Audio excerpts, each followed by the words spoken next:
Mehmet est un père dévasté par le chagrin. Ce terrain vague est l'endroit où sa fille Meral est décédée. Quand elle est morte, on a tout perdu.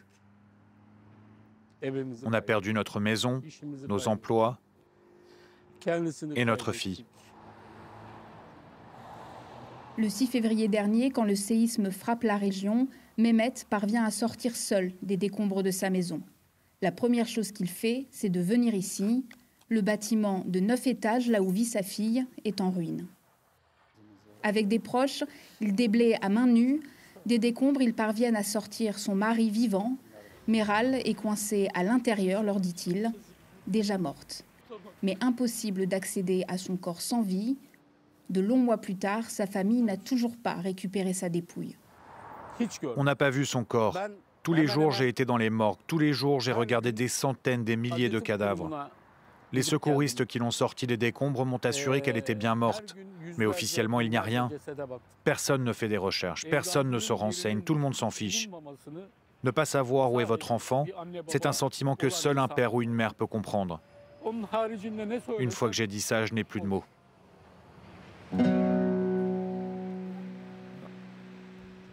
Des grands terrains vides et des montagnes de ruines.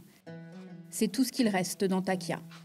Cette ville a été la plus durement touchée par le séisme qui a tué près de 50 000 personnes selon les estimations officielles. Les habitants, autrefois fiers de ce lieu dynamique et plein d'histoire, vivent désormais dans la misère. La plupart d'entre eux a tout perdu. La psychologue Nilgün Ojak observe chez ses patients des traumatismes durables provoqués par le drame et les conditions de vie dégradées. Pour ceux dont les proches manquent encore à l'appel, l'impossibilité de faire son deuil rend plus difficile encore le retour à une vie normale. Nous savons que beaucoup de personnes n'ont toujours pas été retrouvées. Les chiffres varient, mais ce n'est pas ce qui est important. Quand quelqu'un disparaît, le deuil des proches ne peut pas se faire.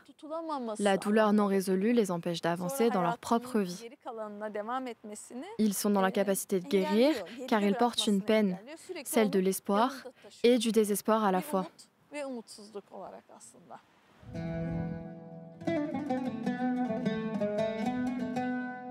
Face à l'urgence sanitaire, les autorités turques avaient ordonné l'enterrement rapide des victimes après le drame. Les corps anonymes ont été placés dans des fosses communes et des collectes d'ADN ont été organisées pour permettre de les identifier plus tard. Mais les mois passent, Mehmet et d'autres familles accusent le gouvernement turc de ne pas faire le nécessaire pour retrouver les disparus. Ça me rendrait heureux qu'on la retrouve. Ce n'est pas l'idée qu'elle puisse peut-être être encore en vie qui me donne de l'espoir, mais de retrouver son corps et que son décès soit reconnu. On a pensé à entamer des procédures judiciaires, mais ça coûte de l'argent. On n'a pas les moyens. On doit s'en remettre à l'État pour avoir des réponses, mais on ne nous les donne pas. Les habitants de la région d'Antakya affirment que des milliers de corps n'ont toujours pas été rendus à leurs familles. Dans ce laboratoire à Istanbul, des techniciens tentent de trouver des correspondances d'ADN entre les victimes anonymes et d'éventuels proches. Ils l'admettent, la tâche est colossale, mais le président de l'Institut médico-légal assure que la quasi-totalité des identifications ont déjà été réalisées avec succès.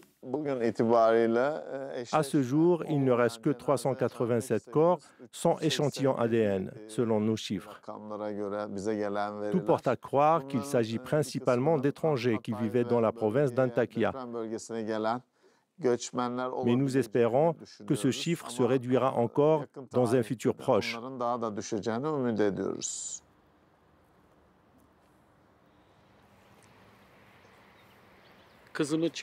Les gens qui ont sorti ma fille des décombres disent qu'elle a sûrement été enterrée ici. Mais on n'est pas sûr.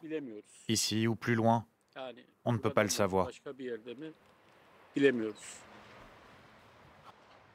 Le cimetière de Narlika, ouvert juste après le drame.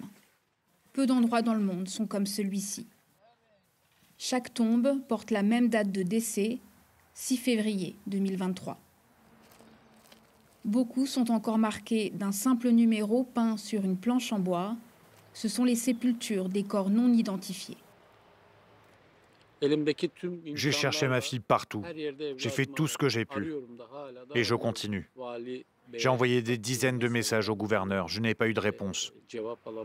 J'ai été au gouvernorat. J'ai été au service d'urgence. J'ai été au ministère de l'Intérieur, de la Santé. J'ai été partout où il est possible d'aller. Ma fille est introuvable. Combien de mois encore avant de la retrouver? On ne sait pas.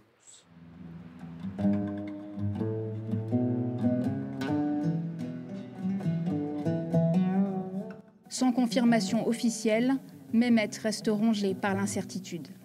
Parfois, il trouve la force de venir ici pour prier et se recueillir, et ne perd pas espoir de savoir si un jour, cette tombe, la numéro 854, est celle de sa fille.